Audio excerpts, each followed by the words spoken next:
toi, mon âme. Alléluia, alléluia, alléluia. Bonjour à tous mes bien-aimés.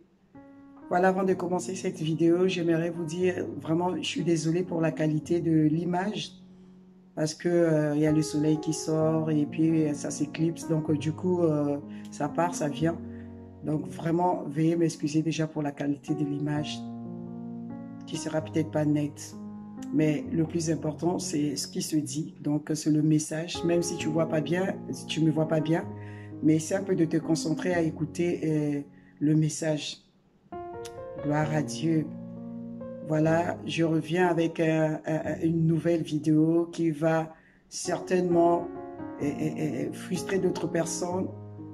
Mais ceux-là qui sont nés de Dieu, ceux-là qui aiment le Seigneur, ils vont se laisser interpeller par cela. Je l'ai intitulé « Est-ce que ton habillement honore Dieu ?» Est-ce que ton habillement honore Dieu? Bien-aimés, nous avons lu dans la parole de Dieu, dans l'Ancien Testament, Dieu s'intéresse à tout ton être. Dieu s'intéresse à tout ce que tu es. Il n'y a pas quelque chose qui te concerne, qui n'interpelle pas Dieu, qui n'intéresse pas Dieu. Ton corps, qui est déjà son temple, l'intéresse. Tes relations dans la vie de tous les jours avec d'autres personnes l'intéressent. Ton choix dans la vie l'intéresse. Le choix de conjoint, le choix pour tes études, pour ta carrière professionnelle, tout ça intéresse Dieu. Pour te dire que Dieu est intéressé à ta vie. Mais il arrive des moments où nous avons comme, c'est-à-dire, on oublie parce que comme il est esprit, on a comme l'impression qu'il est loin. On a comme l'impression qu'il est hors. C'est-à-dire qu'il est si lointain que parfois, on vit comme si, eh ben voilà, il n'était pas présent dans notre vie. Or, il a laissé le Saint-Esprit. Le Saint-Esprit habite, nous sommes le temple du Saint-Esprit. Dieu s'intéresse à ta vie. Dieu s'intéresse à même les détails, les moindres choses de ta vie. Dieu s'intéresse à cela. Oh, bien-aimé, le titre c'est quoi? Il dit, est-ce que ton habillement honore Dieu?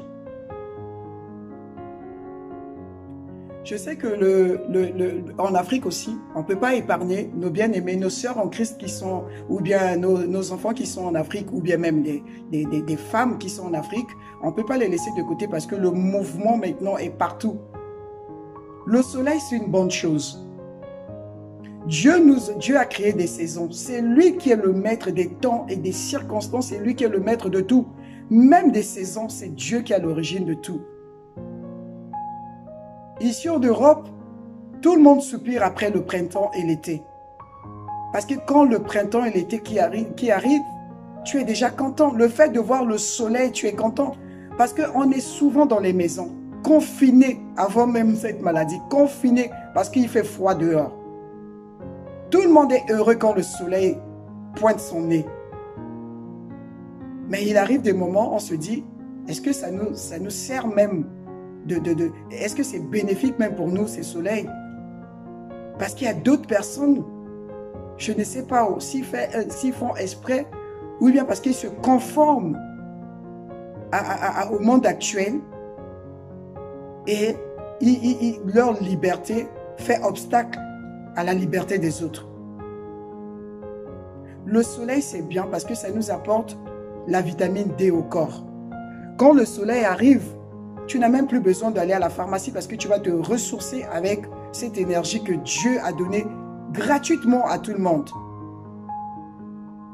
Mais non, il y a nos bien-aimés qui ont décidé de dire non.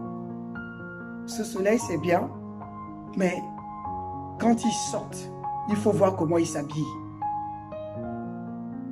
Je ne suis pas venu ici, ma soeur, pour te condamner. Mais je suis venu ici pour dénoncer les œuvres de l'ennemi. Je suis venu ici pour dire que tu es né de Dieu. Ta vie ne t'appartient plus. Le jour que tu as fait alliance avec l'Éternel, que tu l'as reçu comme ton Seigneur et ton Sauveur personnel, ta vie l'intéresse. Tu n'as pas deux vies, tu as une seule vie, tu la vis en Jésus, pleinement en Dieu. Tu n'es pas un souris. On dit, on ne sait pas si c'est un oiseau ou si c'est un animal. Toi, tu n'es pas comme ça. Tu es né de Dieu. Tu es un enfant de Dieu. Nous voyons comment nos bien-aimés s'habillent. Tu te dis chrétienne. Il y a une manière de s'habiller, une manière décente de s'habiller. Quand tu sors de ta maison, le Saint-Esprit ne t'interpelle-t-il pas? Tu prends un short sur un short. Au nom de quoi? Au nom du soleil, il fait chaud. Tu t'habilles comme une petite fille de 2 ans. Parfois même, c'est des femmes mariées. Ce qui a été réservé pour ton mari, tu l'exposes devant tout le monde. Avec les pères, on voit même les pères que tu veux séduire ton mari dans ta chambre. Non, tout le monde voit ça. Dieu nous a bénis avec notre corps. Nous, en Afrique, nous, les femmes noires, Dieu nous a bénis. Ce n'est pas un obstacle, notre corps. Quand on mange, on ne mange pas, on a des soucis, on n'a pas des soucis. On prend du poids facilement. C'est une bénédiction. On ne doit pas se comparer aux autres. Ici, les Européennes, la plupart du temps, elles sont fines. Elles font des efforts aussi d'être comme ça. Mais nous, on a notre corps comme ça. Et ce corps ne va pas avec tous les vêtements.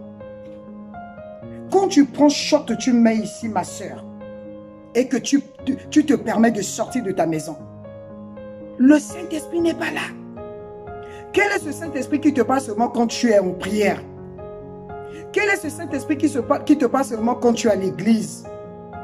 Oh, bien-aimé, le Saint-Esprit t'interpelle partout si et seulement si tu te laisses interpeller par lui.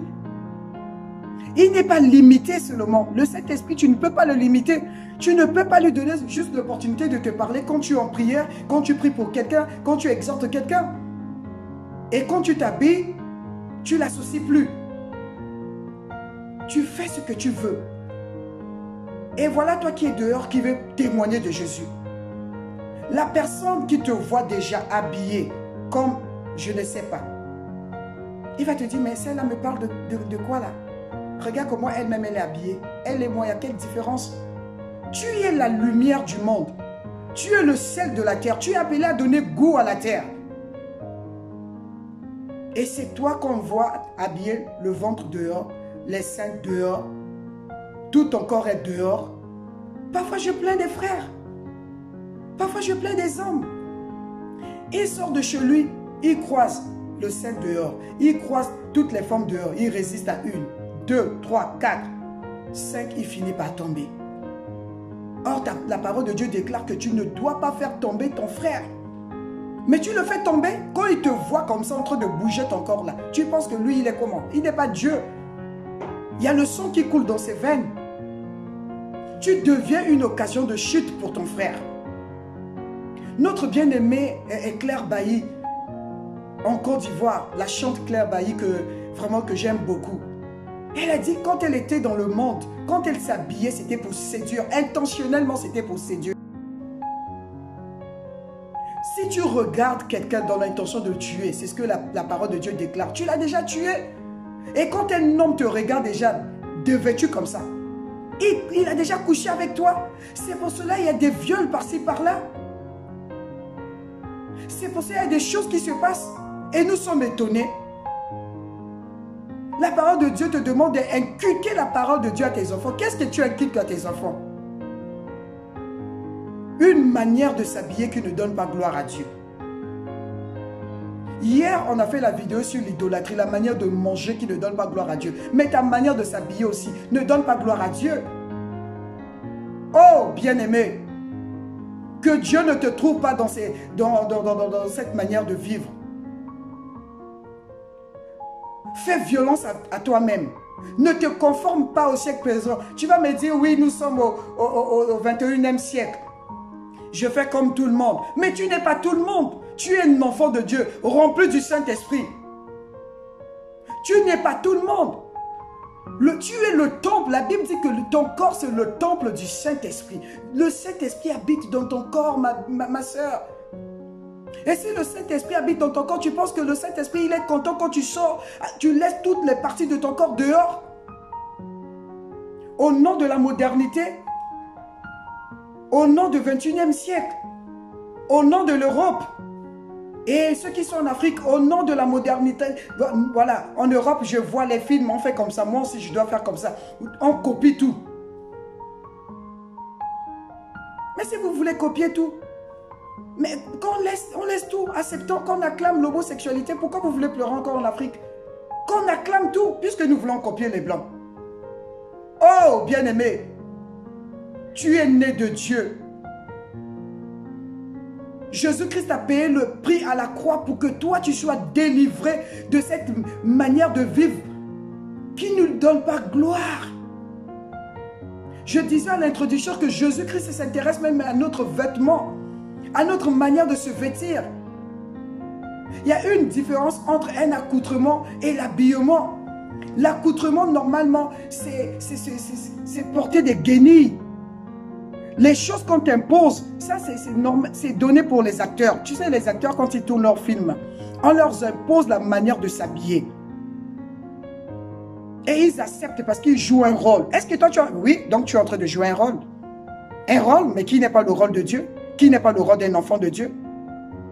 Si ce rôle, se déguiser là, parce que accoutrement, ça veut dire se déguiser. S'habiller, c'est couvrir son corps.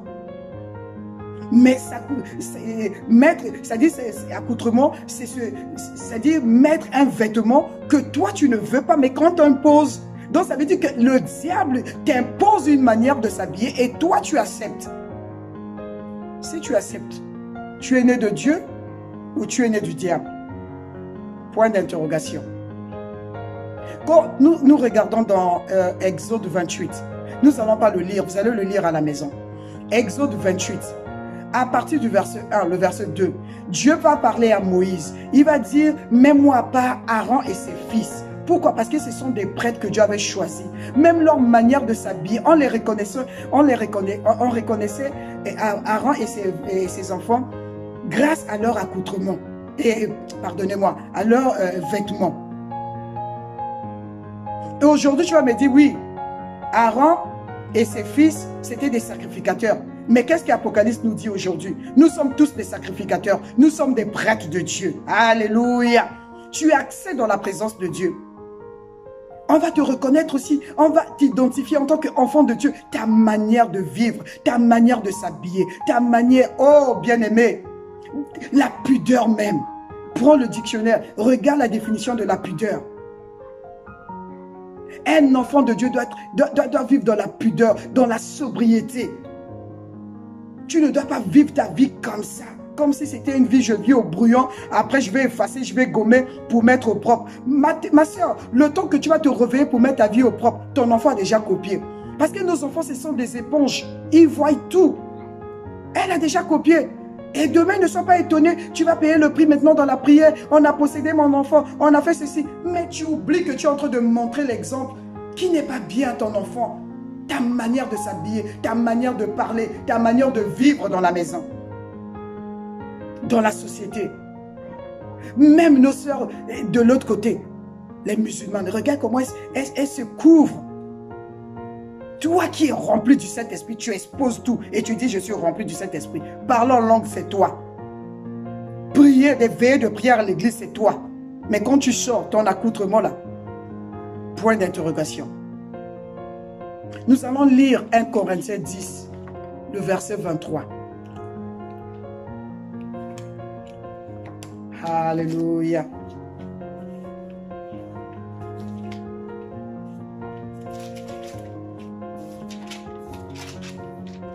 « 1 Corinthiens 10,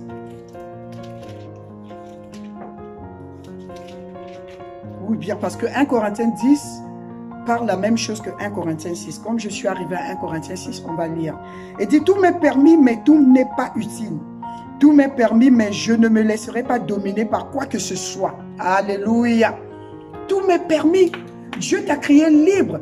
Tu es libre de faire ce que tu veux à ton corps, à ta vie. Mais est-ce que tout est utile? Ta manière même de danser, de t'exposer, ta manière de t'habiller, est-ce que c'est utile ou pas? Mais je suis sûr que quand toi tu t'habilles, quand tu manges, quand tu fais tout ce que tu peux faire, le Saint-Esprit est là. Puisqu'il est là avec toi, il t'interpelle. Et toi, tu l'étouffes. On dit à partir du physique, nous reconnaissons le spirituel. Comment tu reconnais un marabout ou un ganga, un sorcier en Afrique? C'est au travers de ses vêtements. Et même quand tu regardes à la télé des francs-maçons, comment tu les reconnais? Au travers de leurs vêtements. On reconnaît un policier, un gendarme. Comment tu fais la différence entre un gendarme, un militaire, un béret rouge avec un policier? C'est leurs vêtements. Quand tu vois la prostituée dehors, comment tu la reconnais? C'est son vêtement. Et toi, quand on te voit, quel nom on te donne? Et quand tu viens parler à ta bien-aimée, ou tu viens parler à quelqu'un, on te regarde comme ça. Je sais déjà à qui j'ai affaire, même si tu me parles de Jésus avec ta bouche, mais je sais qui déjà tu es. Parce que ton accoutrement m'a déjà donné ton nom. On n'est pas là pour juger, on est pour dire que le temps arrivé de vivre une vie chrétienne pleinement pour Jésus. Ce n'est plus le temps de faire le tri avec la parole de Dieu. Ce n'est plus le temps de prendre, je prends ça, je laisse ça. Non, bien-aimé, Jésus-Christ est à la porte. Il peut venir à n'importe quel moment. Tu es la lumière, tu dois briller dans tout ce que tu fais. Tu es la référence pour ce monde malade. Quand le monde n'arrive plus, parce que le monde ne va pas nous apporter des solutions. Ça va aller de mal en mal. Dans Matthieu 24, c'est Jésus-Christ lui-même qui parle. Il dit, il faut que ces choses arrivent. Dans le verset 12, il dit, le mal va grandir. On va aller de mal en mal plus fort. Mais celui qui est né de Dieu se garde lui-même. Il veille sur lui-même. Quand le monde est fatigué, qu'il se tourne vers l'église. Parce que l'église, c'est la solution. Mais quelle église aujourd'hui? L'église qui est mélangée, conformée avec ce siècle présent. Bien-aimé, que ce ne soit pas la même chose pour toi. Qu'on ne te trouve pas parmi ces choses. Dans Romains 14, si je ne me trompe pas. Nous allons le lire. Oui, je lis parce qu'il faut que, puisque la Bible, c'est notre constitution, c'est notre modèle, tout est écrit. Jésus-Christ est le même hier, aujourd'hui, éternellement. Sa parole aussi est d'actualité hier, aujourd'hui et éternellement. Sa parole ne change pas. La parole de Dieu, elle est encore d'actualité aujourd'hui. Dans Romains 14, le verset 8, il dit, si nous vivons, c'est pour le Seigneur que nous vivons. Et que si nous mourons, c'est pour le Seigneur que nous mourons. Ainsi, soit que nous vivons, soit que nous mourons, nous appartenons au Seigneur. Tu appartiens au Seigneur. Que ce soit aujourd'hui, demain, tu appartiens au Seigneur. Ta vie appartient au Seigneur. Tu n'as pas une vie de chrétienne et tu n'as pas une vie de païenne. Tu n'as pas une vie à la maison, tu n'as pas une vie dehors. Ta vie appartient à Jésus. Bien-aimé, ta vie appartient à Jésus. Sors de cette vie mélangée. Qu'on ne sait pas si tu es chrétienne, tu es né de nouveau, tu es converti ou pas, on ne sait pas. On ne sait pas. Prends une bonne fois la décision de vivre pour le Seigneur. Donc, pour conclure, Romains 14, le verset 12. Il dit, ainsi donc chacun de nous rendra compte à Dieu pour lui-même. Ne nous jugeons donc plus les uns les autres, mais veillez plutôt à ne pas placer d'obstacles ou de pièges devant votre frère. Pourquoi j'ai lu le verset 13? Parce que tu vas me dire, je juge pas. Il dit, veillez, mais veillez plutôt à ne pas placer d'obstacles ou de pièges devant votre frère ou devant votre soeur. Quand tu t'habilles comme ça, tu deviens un obstacle. Mais sache que tu rendras compte à Dieu. Tu rendras compte à Dieu par rapport à tout ce que tu es en train de faire. Tu rendras compte à Dieu par rapport à ton habillement. Tu rendras compte à Dieu par rapport à ton parler. Tu rendras compte à Dieu par rapport à tout l'ensemble de ta vie. Tu vas rendre compte à Dieu. Prends conscience de cela, bien-aimé. Que Dieu nous aide. Nous sommes, je répète encore, la lumière du monde. Nous sommes le sel de la terre. Quand on te regarde, on voit Christ en toi. Parce que Jésus-Christ habite en toi au travers de son esprit. Dieu est esprit, comme j'ai l'habitude de dire. On ne voit pas Dieu, mais on voit Jésus au travers de ta vie. On voit Jésus au travers de ton comportement. On voit Jésus au travers de la passion que tu as pour lui. Tu donnes goût aux autres de connaître le Seigneur. Quand les autres te voient, ils disent, ah, mais elle est tellement passionnée. Moi aussi, je dois découvrir ce Dieu. Que Dieu nous aide. Je ne peux pas conclure sans interpeller quelqu'un qui n'a pas encore donné sa vie à Jésus.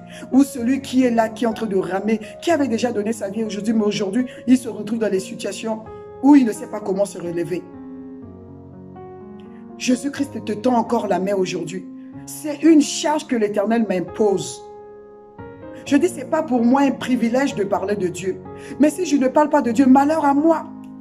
Parce que moi aussi, je vais rendre compte à Dieu par rapport à cette mission qu'il m'a accordée. C'est pour cela que je parle de lui. J'interpelle celui qui n'a pas encore donné sa vie à Jésus. Nous sommes dans le temps de la grâce aujourd'hui. Tu peux encore accepter le Seigneur. Tu peux encore revenir tel que tu es. Il ne te condamne pas, il ne te juge pas. L'église de Dieu aussi ne te juge pas. Moi, je ne te juge pas, mon frère, ma soeur. Reviens au Seigneur, il t'attend. La trompette sonne, la parole de Dieu est en train d'être prêchée partout dans le monde. Tu n'auras pas d'excuses devant le Seigneur. Tu ne vas pas dire à Dieu, je n'ai pas écouté. Non. Aujourd'hui, tout le monde prêche l'évangile. Et Dieu te tend la main. Il te dit, reviens mon enfant. Reviens, j'ai besoin de toi. Quand je te regarde et dis, je t'aime tellement que quand je te vois dans cette condition, je pleure, je saigne, je tarde à venir parce que je ne peux pas. Tu es tellement précieux à mes yeux. Mais dépêche-toi. Parce que les jours approchent. Donne ta vie à Jésus, mon bien-aimé. Il t'aime tel que tu es. Ne dis pas non, mais il ne peut pas m'accepter dans cette condition. Non, il te connaît. Viens tout simplement, faiblement avec ses... Dieu aime les faibles commencements. Viens tel que tu es. Et le reste, c'est le Saint-Esprit qui fera. C'est lui qui sait convaincre. Mais fais le premier pas aujourd'hui.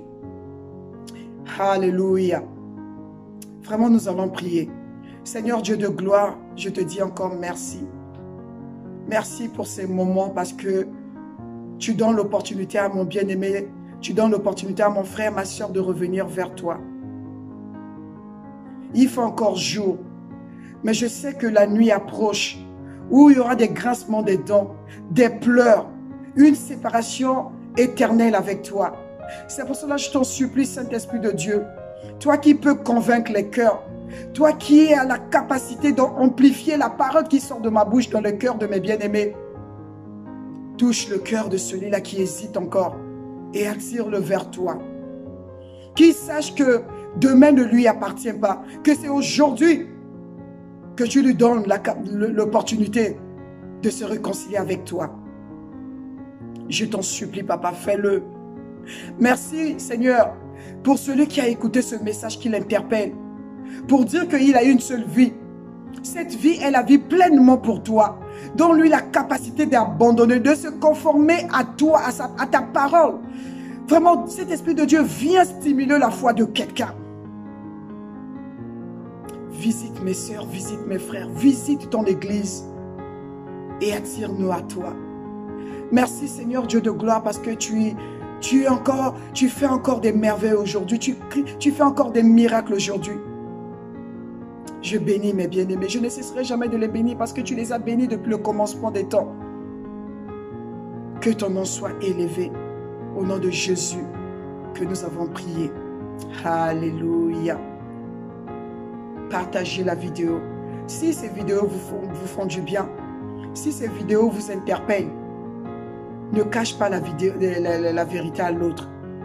Partage la vidéo pour que l'autre aussi prenne conscience que le Seigneur lui parle encore aujourd'hui. Parce que Dieu parle au travers de sa parole. Soyez bénis. Je vous aime. On est ensemble.